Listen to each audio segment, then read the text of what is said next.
கரூருக்கு திருப்பி போய் இது எனக்கு உண்டான மண், நான் இங்கேருந்து அரசியல் பண்ணுறேன், திருப்பி என்னை யார் தடுக்கிறது நான் பார்க்குறேன் அப்படின்னு ஒரு நிலைப்பாடு எடுத்திருந்தாருன்னா, அப்போ இதெல்லாம் அவர் பண்ணாதனால தான் அந்த திடீர்னு வந்துட்டாரோ இல்லை இன்னும் சரி வர செய்யலையோன்ற அந்த ஒரு விமர்சனம் இருக்குது. விஜய்க்கு என்ன ஒரு சிக்கல்னா, இப்போ சச்சின் டெண்டுல்கர் இருக்கிறார், அவரோட மகன் டெண்டுல்கர், அவர் போய் ஆடும்போது என்னென்னா ஒரு எதிர்பார்ப்பு இருக்கும்.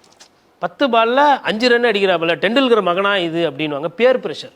இப்போ கலைஞர் கருணாநிதி அவர் மகன் ஸ்டாலின் வந்துட்டு அவரை விட நல்லா பண்ணாதான் இது, இல்லைனா இது என்ன அவர் கலைஞர் மாதிரி இல்லை சிந்தனை, கலைஞர் அளவுக்கு உழைப்பு இல்லையா, இவர் என்ன அரசியல் நடத்துகிறாருன்னு ஈஸியாக கேட்பாங்க. அந்த கேள்விகள்லாம் வந்திருக்கு அவர் மீது. அப்போது அந்த கம்பேரிசன்ஸ் வந்து ஜாஸ்தி. இப்போ கீழே இருக்கக்கூடிய, இப்போ நீங்கள் இருக்கீங்க, இப்போ நீங்கள் வந்து கவுன்சிலராக இருந்து எம்எல்ஏ ஜெயிச்சு வரீங்க, அவங்க ஊரில் இருக்கக்கூடிய, நீங்கள் எந்த ஊருங்க? மதுரை. இப்போ நாளைக்கு வந்து மதுரைன்னு பார்த்தீங்கன்னா இப்போ ஐயா ஏகே மூர்த்தி இருக்கிறாரு. அதே மாதிரி இந்த சைடு பார்த்தீங்கன்னா இப்போ ஒரு வேளை ஆர்வி உதயகுமார் இருக்கிறாரு. இப்போ 2 பேரை யாரையும் எதிர்த்து நீங்கள் ஜெயிச்சிடுறீங்க மதுரையில், நீங்கள் தான் பேசு பொருள்.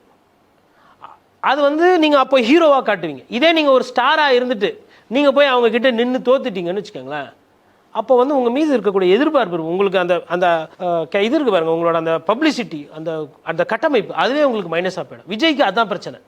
இப்போ விஜய் சார் வந்து படத்தில் வந்து தூக்கி போட்டு மிதிக்கிறாரு, 4 பேர் வந்தாலும் ஓட விட்றாரு, யாராக இருந்தாலும் ஒரு ஆளாக போய் பீஸ்டில் சண்டை போட்டார். ஆனால் கரூரில் போகும்போது வந்து அவருக்கு ஒரு சில பின்னடைவுகள் வருது. அதெல்லாம் சொல்கிறோம், நம்ம தரை வேற திரை வேற. இப்போ நம்ம எங்கேருந்து பேசுகிறோம்? ஐயா முத்துராமலிங்க தேவர் ஐயாவுக்கு பிடிச்ச ஒரு மண்ணில் இருந்து பேசுகிறோம், ரைட்டுங்களா? இவருக்கு ஐயா தேவர் ஐயாவுக்கு போய் மாலை போடுறதுல என்ன பிரச்சனை? இப்போ மற்றவங்கெல்லாம் போய் மாலை போடுறாங்க. முதலமைச்சர் போடுறாரு, எதிர்கட்சி தலைவர் எடப்பாடி பழனிசாமி போடுறாரு, அதுக்கப்புறம் சீமானந்தம் போடுறாங்க. அங்கே வைகோவும் சீமானும் நல்லா நட்பு பாராட்டுறாங்க. ஓபிஎஸ், டிடிவி தினகரன், செங்கோட்டையன், கோயம்புத்தூர்லேருந்து செங்கோட்டையன் வந்து அங்கே ஒரு அரசியல் பண்ணுறாங்க. அப்போ இவங்கெல்லாம் அரசியல் பண்ணுறாங்க. நீங்கள் என்ன பண்ணிடுங்க, வீட்டில் ஐயாக்கு இவ்வளோன்ற ஒரு படம் வச்சு அதில் பூ போட்டு இப்படி நிற்கிற மாதிரி நிற்கிறீங்க. இது அப்போ இது மாதிரி பண்ணால் அந்த மாதிரி கேள்வி வருமா வராது?